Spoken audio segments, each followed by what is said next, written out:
Well, here we're back now, here live in the studio, and we have the pleasure of being joined by two amazing commentators. The first one is José Luis Pardo. He is sitting to my right. As I'd mentioned earlier, he is the ambassador for migratory affairs in the office of migration in the Spanish Foreign Ministry. Also joining us through Zoom will be Maha Yahya. She's the director of the Carnegie Middle East Center. There we go. Thank you for joining us, Maha. It's a pleasure to have you here. It is also a pleasure to have you, José Luis. With that, perhaps if I may, I think José Luis, since we are in Spain, and of course Spain is one of the key countries in all of the European Union's migratory policy, and of course we share a border, well, not just with the Mediterranean, but we have a long history with Morocco. Tell us, can you tell us a little bit about what the different ups and downs in the immigration policy, not just within the European Union, but within in our relations with well, the Mena area, the Mena region. Well, first of all, thank you very much, the Fred Endowment Stiftung and Casa Africa for this invitation. Ich bedanke sehr herzlich, Fred Endowment Stiftung. Well, I think that the time you have put on the table, migration, is very timely to speak about that in a program like that that connects Europe, many countries.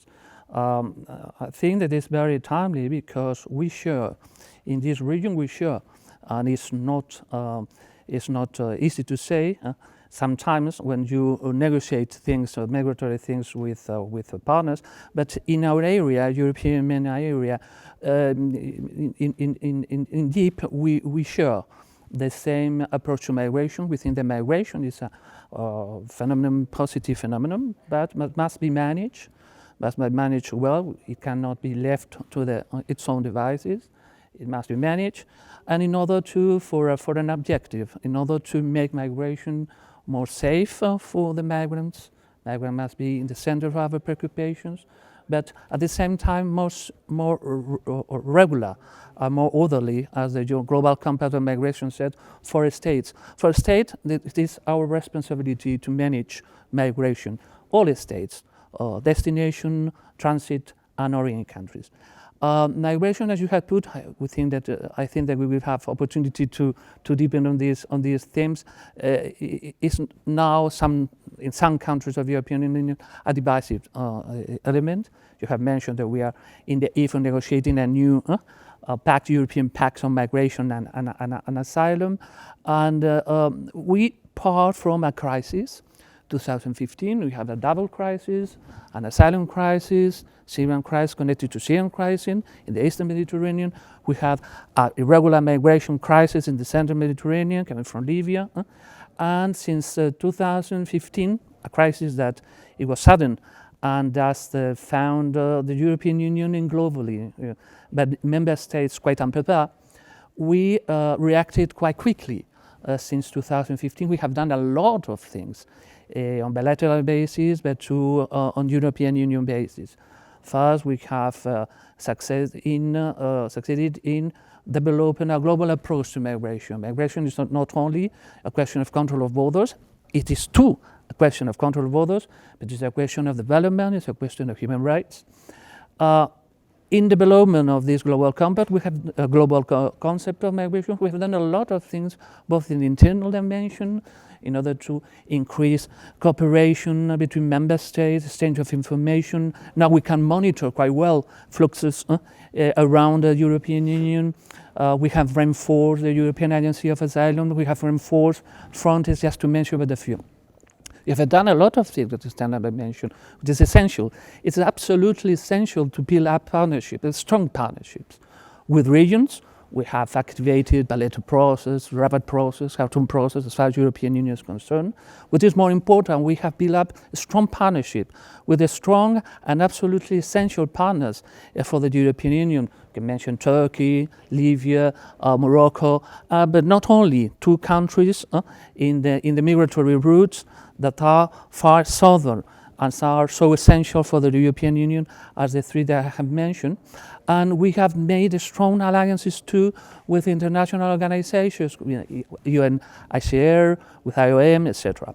It is true that we have done a lot of things, but not enough. And so that's why the new Commission and President of the Commission, Madam von der Leyen, has presented, is going to be presented under this German presidency of the Council, the proposal for a new pact on migration and asylum. I think that we will have opportunity to discuss better on that and explain which are the Spanish ideas or opinions on that. We will certainly be addressing some of those more in detail. But first, I'd like to pass on the microphone, so to speak, to Maha Yahya. Again, the director of the Carnegie Middle East Center. How is this a very complicated issue, and yet something that, which is one of the common themes of today, it's also a theme that can bind us together. How is this? What are the views on the southern part of the Mediterranean, Maha? And thank you for joining us.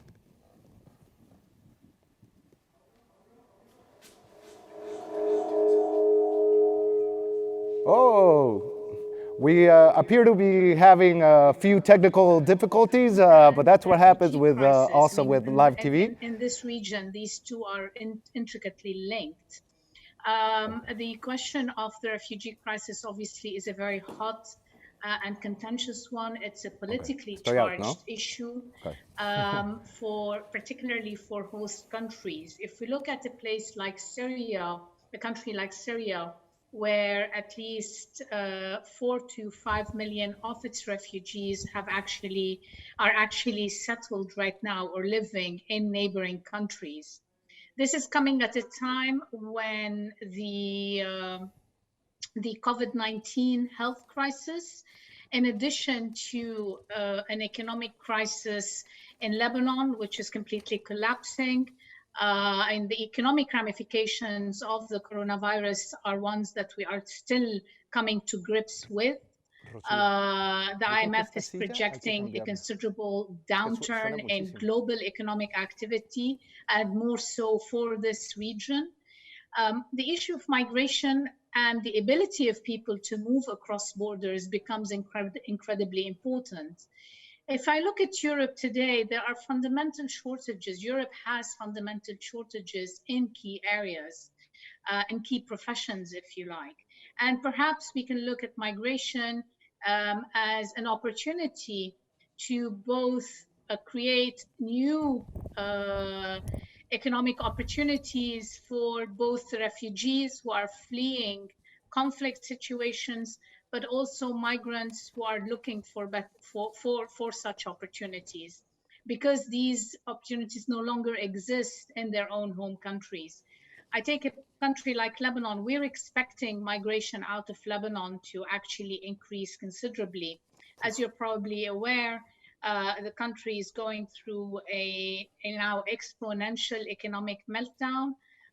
It's facing a political crisis, an economic and financial crisis, a banking crisis, and now a health crisis.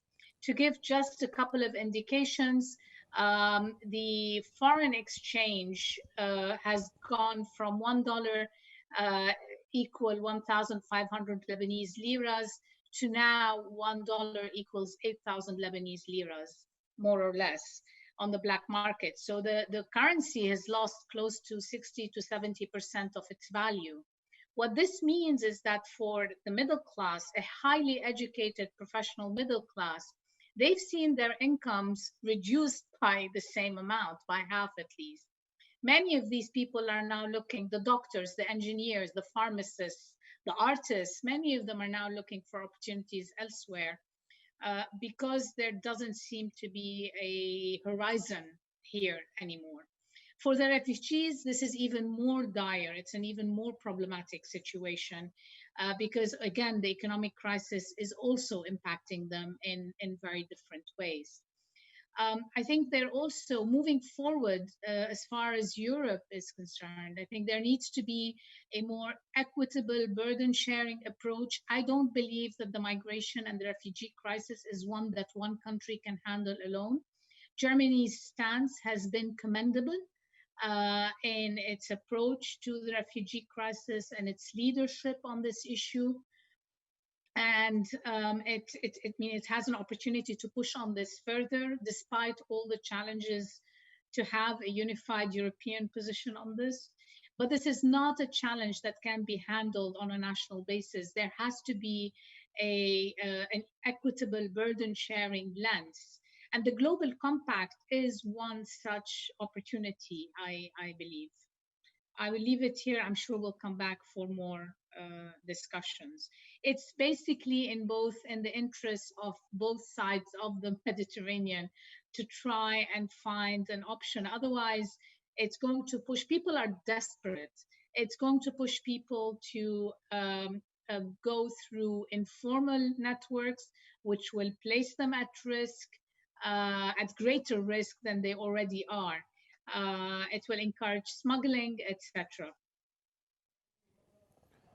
And indeed, we will come back to a lot of these issues, but to get the conversation, I think, rolling, one of the key issues, of course, that Maha mentioned, and it's certainly in the back of, or in the front of all our minds constantly.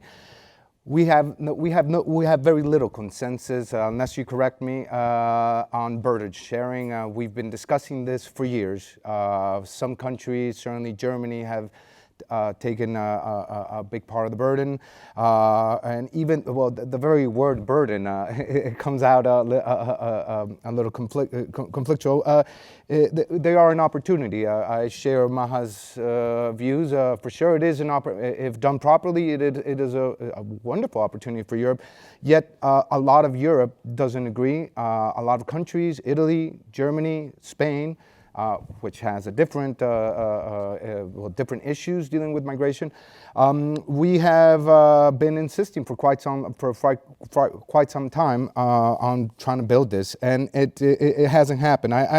Some key facts: the EU has only accepted 25,000 Syrians from Turkey. This is despite our upper limit of 72,000 that we were supposed to be sharing throughout the European Union, also in Sweden, which I didn't mention, and it should be more closer to 108, 110,000. Of course, in the meantime, Turkey has taken in millions. If we believe the European Union, 3 million. If we believe Turkey, 6 million. How can we bridge before we even start talking to the Mediterranean, to the southern part of the Mediterranean? We need to find a common approach in Europe. Are we anywhere closer to this? Because we have a new commission, and they've certainly been working hard at this. But can we have I guess a little update on that? Well, we have an extraordinary opportunity. On that, when our discussion will begin with the proposal of the European Pact on Asylum and Migration.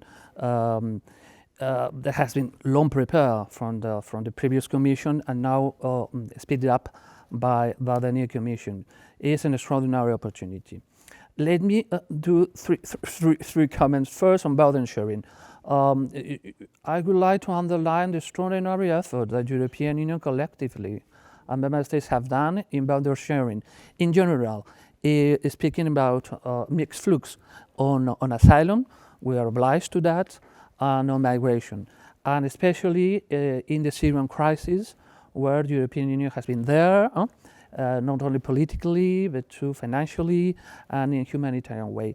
We have the third conference of donor conference organized in Brussels on the 13th June, only some days ago, on the Syrian crisis, and we ratified, we increased even the solidarity of the European Union with the impacts of the Syrian crisis in our partners of the region, in Jordan, in Lebanon, and not only in Turkey. And so the European Union has financed in global terms as a Syrian crisis concerned more than 15 million euros, and increasingly financing these absolutely shocks for countries like Lebanon or Jordan. On the issue on Turkey, if you allow me, on burden sharing, etc., and on the partnership we have got Turkey, and the declaration we have got Turkey, that sometimes is misunderstood in some questions. It is true that in the declaration 2016 there are a lot of aspects in this declaration, but the main aim of the European Union to sign that was to help all of us to cope with the humanitarian crisis in the region of the Eastern Mediterranean. First, to solidarity with member states, with Greece, with Cyprus, that suffer so much these impacts. But two, solidarity with a partner of the European, long partner of the European Union, that is Turkey. Turkey is now the biggest asylum seeker recipient in the world, and so they have challenges. As I mentioned before, mixed flows are complicated to manage, but that must be managed. And so, on top of humanitarian things, this is our main concern. There are things connected with migration management. On third, pass to the global aspect of burden sharing in general. The European Union, on top of that, European Union has always supported this principle of burden sharing, even internationally. For instance, in the negotiations of the Global Compact of Refugees, this burden sharing and spreading the platform of states that could contribute to this burden sharing is a principle of that, and the European Union has strongly supported as first donor in the world and as first humanitarian agent in the world collectively, and member states in itself. And passing to the third point of the possibilities we have to improve this burden sharing in the new pact on migration, European Pact on Migration and Asylum. One of the, I said afterwards before that, which are the principles that Spain would like to underline in this negotiation. One is precisely that, the better combination between responsibility and solidarity within the European Union. It is quite clear that Dublin regulation can not longer go as it was before. It is not efficient, and it is not even fair that the major burden of asylum and migration mixed flux, in short, should retain to be burdened by, to be suffered by the countries that have external borders. That member states, in this case, because the challenges come from the Mediterranean in global, Western, Eastern, Central, coming from the South in this particular aspect, the Mediterranean southern member states. So it's no longer sustainable. This approach, so a kind of reshuffle or redefinition of the combination between solidarity and responsibility should be absolutely paramount in order to better the system and to do it really European. Now it's partially European because, as you have mentioned, not all member states have the same concept of solidarity, and not all member states are able to maintain high levels of responsibility without a compensation on the solidarity side. Indeed, and I'd like to get a little of Maha's input in just a little second. About Maha, I'd like to hear what the views are on the other side of the Mediterranean, because also on the other side there is a lack of consensus. Sometimes when you speak about Mena or Arab countries or even Northern Africa as if they had a common policy, and they don't. Each country has its own policy, and often it's also, conflicting. But I'll come back to you, Maha, because right now we have a question for José Luis coming from outside. Natalia, what is that question? indeed. We do have a question from Giordano Ferretti from Spain. And the question for José Luis would be, Morocco and Spain have a proven track record in migration management. I would like to ask Mr. Pardo Cuerdo if he considers that it would be an example for the European Union. Absolutely. As a matter of fact, it's not only an example for the European Union, but it's an example for some member states who come to consult us. How do we do to have such a strong partnership on migration issues with Morocco?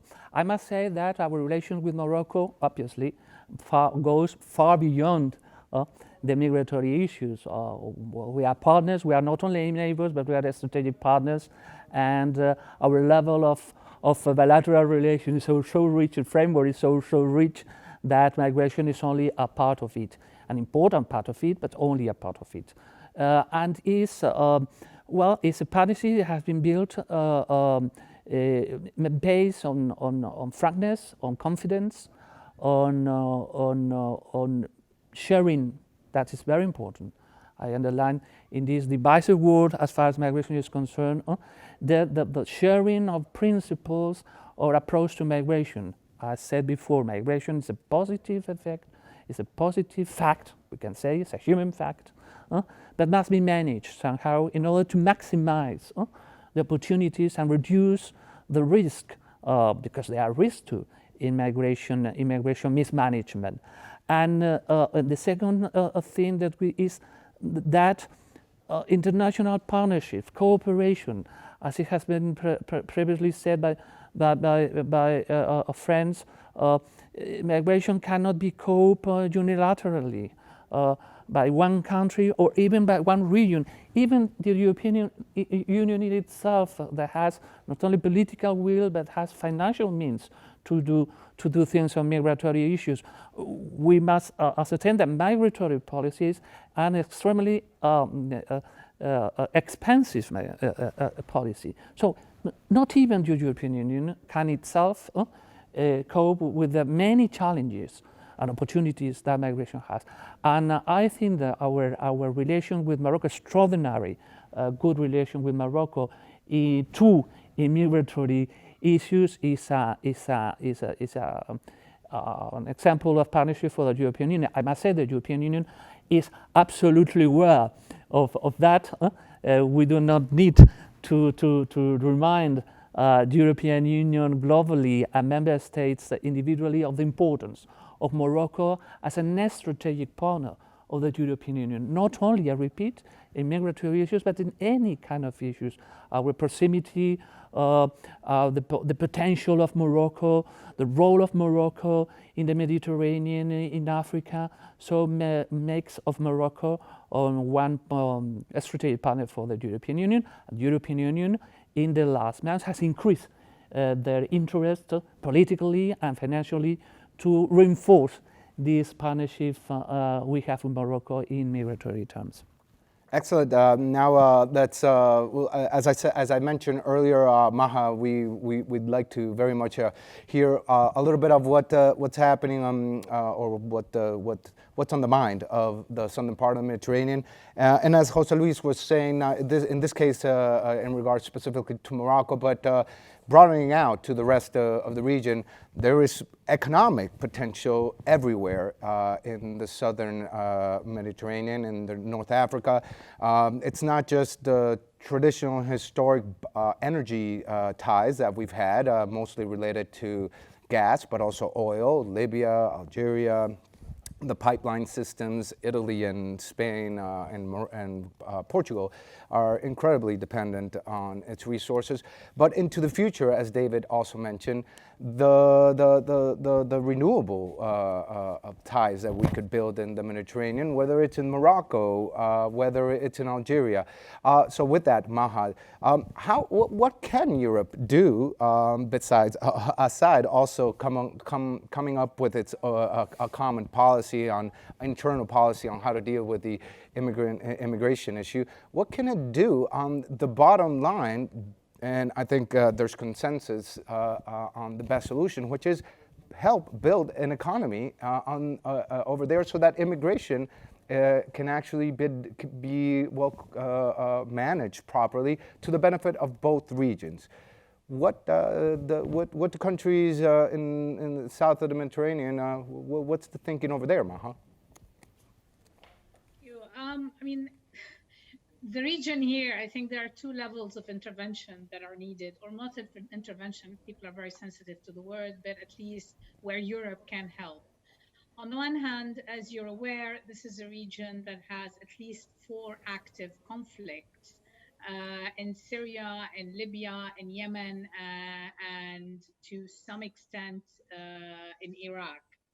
So ending these conflicts and ending them in a way that is viable, where you have a political settlement that actually opens the door for people to be able to go back home, is important. It's central. In a place like Syria, unless there is a political settlement where the right of return of refugees, where the issues of justice are central pillars, accountability, I mean, all of these things, if they're not central pillars of any political settlement that is going to happen in Syria, in Yemen, in Libya, we're not going to go anywhere. People are still going to leave the region because they are fleeing. They're not looking for economic opportunities only. Actually, they are fleeing conflict. They're fleeing for their lives, and they want a better future for their children. So I think this is one level where Europe can play a much more important and significant role in trying to stabilize and trying to find or at least negotiate, help negotiate, push forward a just political settlements for the region, for the specific countries in the region. The region itself is in disarray. It's a very wide region, which has very different problems. The challenges in countries of the Gulf are very different from the challenges in the Levant, and they're very different from the challenges in North Africa. And for example, in Gulf countries, the bigger challenge there is really immigration. And one of the fallouts of the COVID-19, where the ripple effects we're going to see, is the return of millions, not thousands, not hundreds of thousands, but probably millions of migrant workers from India, from the Philippines, from Bangladesh to their homes, which is also going to have an impact on the economies of these countries. So another area where I think Europe can play a more active role is in places like Tunisia, for example, or in places like Sudan, where where there is some sort of a political transition happening, but that political transition is not translating into a more equitable, a more inclusive economic cycle. In Tunisia, the fundamental triggers that drove people to the street in 2011 are still very much there. And despite the massive investments, economic investments that Europe has put into Tunisia, it's a country that's still struggling. The differences between the interior regions and the coastal regions is high. In terms of quality of living, access to education, to health, we're really talking still at very primary levels. So working with the Tunisian political elite, government, to try and come up with a more, encourage a more inclusive economic vision for the country, investing not only in existing economic in trades, but also in production where it is viable, feasible, agro industry. I mean, there are different areas. Plus investments in, the economy, the global economy is changing in the 21st century. We're looking at new kinds of skills that are needed. There's a dearth in this region of even thinking about what this means. What will the impact of technology mean to the labor market in this region across its different areas. What are the skills that are needed? All of this is still not there. So I think, to sum up, Europe can intervene at very different levels. On the political level, to help support, more actively push for, and I want to commend again the stance that Europe continues to take on, for example, the end of the conflict in Syria. Continuing to insist on an equitable and a just political settlement is critical, because allowing the current regime to continue with no impunity is just simply a farce. And it is as they say, it is being caught between a rock and a hard place, a moral obligation to uphold and ensure that a regime that has been accused of war crimes does not benefit from the support of European assistance, but at the same time trying to help a very impoverished Syrian population, where the poverty rate now is close to 90%, most likely.